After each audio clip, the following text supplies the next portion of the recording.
ನಮಸ್ತೆ ಬಂಧುಗಳೇ, ಬನ್ನಿ ಇವತ್ತು ಒಂದು ದೇವಸ್ಥಾನಕ್ಕೆ ಹೋಗೋಣ. ಈ ದೇವಸ್ಥಾನ ಎಲ್ಲಿದೆ ಅಂದರೆ ಸಿದ್ದಾಪುರ ತಾಲೂಕು, ಉತ್ತರ ಕನ್ನಡ ಜಿಲ್ಲೆ, ಬೇಡ್ಕಣಿ ಎಂಬ ಊರಲ್ಲಿದೆ. ಈ ದೇವಸ್ಥಾನದ ವಿಶೇಷ ಏನು ಅಂದರೆ ಪ್ರಸಾದ ಕೇಳೋದು. ಇಲ್ಲಿ ಈ ಮೂರ್ತಿಗೆ, ದೇವಸ್ಥಾನದ ಮೂರ್ತಿಗೆ ಪ್ರಸಾದ ಕೇಳೋದು ಒಂದು ದೊಡ್ಡ ವಿಶೇಷ ಇದೆ. ಇಲ್ಲಿ ಸುಸಜ್ಜಿತವಾದ ಒಂದು ಕಲ್ಯಾಣ ಮಂಟಪ ಇದೆ.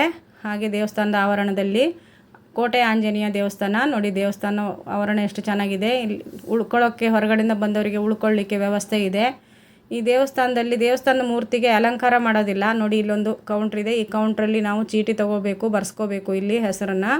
ಹಾಗೆ ದೇವಸ್ಥಾನದ ಒಳಗಡೆ ಹೋಗೋಣ ಬನ್ನಿ.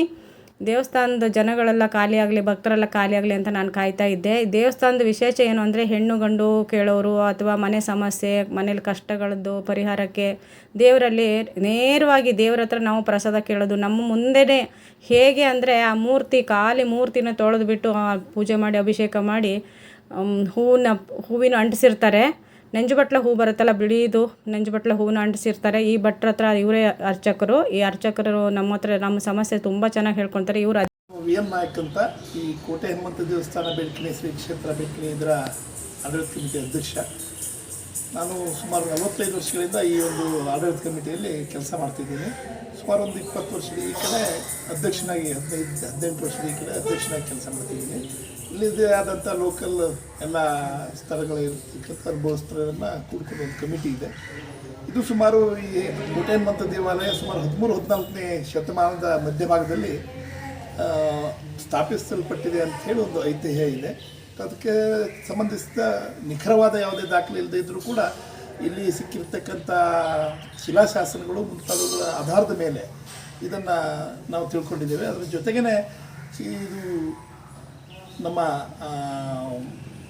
ಬಿಳಿಗಿಯ ಸಾಮಂತರಸರು ಕಟ್ಟಿರ್ತಕ್ಕಂಥ ಒಂದು ಕೋಟೆ, ಇದ್ರ ಸುತ್ತ ಇರತಕ್ಕಂಥ ಒಂದು ಕೋಟೆ ಇತ್ತು. ಮೊದಲೆಲ್ಲ ಈ ಕುರುಗಳಿದ್ದಾವೆ. ಈಗ ಆ ಕೋಟೆಯನ್ನು ರಕ್ಷಣೆ ಮಾಡಲಿಕ್ಕಾಗಿ ಯುದ್ಧವನ್ನು ಪ್ರಾರಂಭ ಮಾಡೋ ಪೂರ್ವದಲ್ಲಿ ಅರಸರು, ವಿಜಯನಗರದ ಸಾಮ್ರಾಜ್ಯದಕ್ಕೆ ಸಂಬಂಧಪಟ್ಟಂಥ ಬಿಳಿಗಿಯ ಅರಸರು ಏನಿದ್ದಾರೆ, ಸಾಮಂತರಸರು, ಅವರು ಇಲ್ಲಿ ಪೂಜೆ ಸಲ್ಲಿಸಿ ಯುದ್ಧಕ್ಕೆ ಹೋಗ್ತಕ್ಕಂಥ ಪರಿಪಾಠ. ಅದ್ರ ಜೊತೆಗೆ ವಿಜಯಶಾಲಿಗಳಾದ ಬಂದ ನಂತರವೂ ಕೂಡ ದೇವರಲ್ಲಿ ವಿಜಯೋತ್ಸವವನ್ನು ಆಚರಿಸ್ತಕ್ಕಂಥ ಪದ್ಧತಿ ಇತ್ತು ಅನ್ನೋದನ್ನು ನಾವು ತಿಳಿದಿದ್ದೇವೆ ಇರ್ತಕ್ಕಂಥ ದಾಖಲೆಗಳ ಪ್ರಕಾರ. ಮತ್ತು ಇಲ್ಲಿ ಹಲವಾರು ಜನ ಈ ಯುದ್ಧದಲ್ಲಿ ಮಾಡಿದಂಥ ವೀರ ಯೋಧರ ಶಿಲಾಶಾಸನಗಳನ್ನು ಕೂಡ ಈ ಬೇಡ್ಕಣಿಯ ಈ ಕೋಟೆಯ ಸುತ್ತಮುತ್ತ ಸ್ಥಾಪಿಸಲ್ಪಟ್ಟಿದೆ. ಅದು ಆ ಕಾರಣದಿಂದ ಇದರ ಒಂದು ಹಿನ್ನೆಲೆ ಐತಿಹ್ಯ ತಿಳಿದು ಬರ್ತದೆ.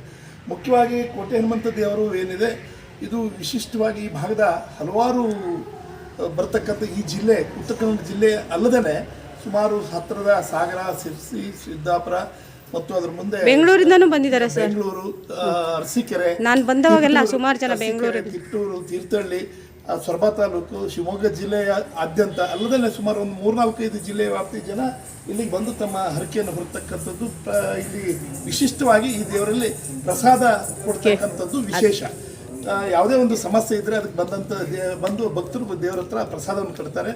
ಪ್ರಸಾದ ರೂಪದಲ್ಲಿ ಅದು ಒಂದು ಉತ್ತರವನ್ನು ಕೊಡ್ತಕ್ಕಂಥದ್ದು, ಸಮಸ್ಯೆಯನ್ನು ಬಿಡಿಸ್ತಕ್ಕಂಥದ್ದು, ಅದು ಬಹಳ ಪ್ರಸಿದ್ಧವಾಗಿರ್ತಕ್ಕಂಥದ್ದು. ಇದು ಹಿಂದಿನಿಂದ ಐತಿಹ್ಯವಾಗಿ ಕೂಡ ನಡ್ಕೊಂಡು ಬಂದಂಥ ಪದ್ಧತಿ. ಈಗ ವಿಶಿಷ್ಟವಾಗಿ ಹೆಚ್ಚು ಭಕ್ತರು ಇದಕ್ಕೆ ದಿನನಿತ್ಯ 100 ಜನ ಬಂದು ಆ ಒಂದು ಪ್ರಶ್ನೆಗಳನ್ನು ಕೇಳಿಕೊಂಡು ತಮ್ಮ ಕಷ್ಟವನ್ನು ಸಹಿಸ್ಕೊಂಡು ಬಂದಿದ್ದಾರೆ. ನನಗೆ ತಿಳಿದಂತೆ ಸುಮಾರು 45 ವರ್ಷಗಳ ಈ ಕಡೆ ನಾನು ತಿಳಿದಂತೆ ಇಲ್ಲಿ ನಡ್ಕೊಳ್ತಕ್ಕಂಥ ಭಕ್ತರ ಬದುಕಿನಲ್ಲಿ ಸಾಕಷ್ಟು ಬದಲಾವಣೆಗಳಾಗಿದ್ದಾವೆ, ಸಾಕಷ್ಟು ಅಭಿವೃದ್ಧಿ ಆಗಿದೆ, ಉತ್ತಮವಾದಂಥ ಜೀವನವನ್ನು ಇವರು ಸಾಗಿಸ್ತಿದ್ದಾರೆ. ಹಾಗಾಗಿ ಈ ದೇವರಲ್ಲಿ ನಡ್ಕೊಂಡು, ಈ ದೇವರಿಗೆ ತಮ್ಮ ಭಕ್ತಿಯನ್ನು ಸಮರ್ಪಿಸಿಕೊಂಡು ನಡ್ಕೊಳ್ತಕ್ಕಂಥ ಭಕ್ತರ ಜೀವನದಲ್ಲಿ ಕೌಟುಂಬಿಕವಾದಂಥ ಎಲ್ಲ ಸುಖಭೋಗಗಳು ಸಿಗ್ತವೆ ಅನ್ನೋದನ್ನು ನಾವು ಇಲ್ಲಿಯ ದೃಷ್ಟಾಂತಗಳಿಂದ ತಿಳ್ಕೊಳ್ತೇವೆ. ವಿಶಿಷ್ಟವಾಗಿ ಇಲ್ಲಿ ಈ ದೇವರಿಗೆ ವರ್ಷದಲ್ಲಿ 2 ಉತ್ಸವಗಳಾಗ್ತವೆ. ದೀಪಾವಳಿ 3 ದಿವಸದ ನಂತರ ಹೊಸ ತುಳುಪಿನ ಉತ್ಸವ, ಅದರ ನಂತರ ಯುಗಾದಿಯ ನಂತರದಲ್ಲಿ ಬರ್ತಕ್ಕಂಥದ್ದು ಹನುಮ ಜಯಂತಿ ಉತ್ಸವ. ಈ 2 ಉತ್ಸವದಲ್ಲಿ ದೇವರು ಈ ಊರಿನಾದ್ಯಂತ ಪಲ್ಲಕ್ಕಿ ಉತ್ಸವ ಹೋಗ್ತದೆ ವಿಜೃಂಭಣೆಯಿಂದ. ಅದರ ನಂತರ ಅನ್ನಸಂತರ್ಪಣೆ, ಹಲವಾರು ಕಾರ್ಯಕ್ರಮಗಳು ದಿನನಿತ್ಯ ನಡೀತಿರ್ತವೆ. ಅದರ ಜೊತೆ ಆ 2 ದಿವಸ ಭಾಳಷ್ಟು ಸುಮಾರು 5-6-8-10 ಸಾವಿರಗಟ್ಟಲೆ ಜನರು ಇಲ್ಲಿ ಸೇರ್ತಕ್ಕಂಥದ್ದು. ಮತ್ತು ಇಲ್ಲಿ ಬರ್ತಕ್ಕಂಥ ಭಕ್ತರಿಗೆ ಅನುಕೂಲ ಆಗಲಿ ಅಂತ ಹಲವಾರು ನಾವು ಸೌಲಭ್ಯಗಳನ್ನು ಮಾಡಿದ್ದೀವಿ. ಉಳಿದುಕೊಳ್ಳಲಿಕ್ಕೆ ಮತ್ತು ಅನ್ನದಾಸೋಹ ನಡೆಸಲಿಕ್ಕೆ ಇವೆಲ್ಲ ಮಾಡಿದ್ದೀವಿ. ಇನ್ನು ನಿರಂತರವಾದಂಥ ಅನ್ನದಾಸೋಹ ನಡೆಸಬೇಕು ಭಕ್ತರಿಗೆ ಅನ್ನೋ ಒಂದು ಇದು ನಮ್ಮ ಒಂದು ಯೋಜನೆ ಇದೆ. ಬಟ್ ಅದು ಯಾವಾಗ ಕಾರ್ಯರೂಪಕ್ಕೆ ಬೇಗ ಬರಲಿ ಆ ತಂದೆ ನಡೆಸ್ಕೊಡ್ತಾನೆ ಬಿಡಿ.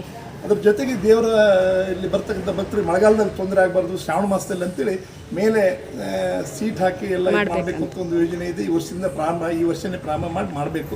ಹಲವಾರು ಭಕ್ತರ ಅನುಕೂಲಕ್ಕಾಗಿ ಮತ್ತು ಇಲ್ಲಿ ಬರ್ತಕ್ಕಂಥ ಎಲ್ಲ ಸಾರ್ವಜನಿಕರ ಅನುಕೂಲಕ್ಕಾಗಿ ಬೇಕಾದಂಥ ಮೂಲಭೂತ ಸೌಕರ್ಯಗಳನ್ನು ಕಲ್ಪಿಸುವ ಒಂದು ಯೋಜನೆ ನಮ್ಮ ಕಮಿಟಿ ಹಾಕ್ಕೊಂಡಿದೆ. ಈಗಾಗಲೇ ವಿಶಿಷ್ಟವಾಗಿ ಅಂದರೆ ಇಲ್ಲಿ ಬಡವರಿಗೆ ಮದುವೆ ಮಾಡಲಿಕ್ಕೆ ಭಾಳ ಕಡಿಮೆ ಹಣದಲ್ಲಿ ಅಂದರೆ ನಿರ್ವಹಣೆ ವೆಚ್ಚ ಮಾತ್ರ ತೆಗೆದುಕೊಂಡು ಅವರಿಗೆ ಮಾಡಿಕೊಡ್ತಕ್ಕಂಥದ್ದು ವರ್ಷಾಂತರ್ತಿ ನೂರಾರು ಮದುವೆಗಳು, ಕಾರ್ಯಕ್ರಮಗಳು, ಧಾರ್ಮಿಕ ಕಾರ್ಯಕ್ರಮಗಳು ನಡೀತವೆ. ದೈನನಿತ್ಯದಲ್ಲೂ ಕೂಡ ಹೋಮ ಹವನ ಭಕ್ತರಿಂದ ನಡೀತಿದೆ.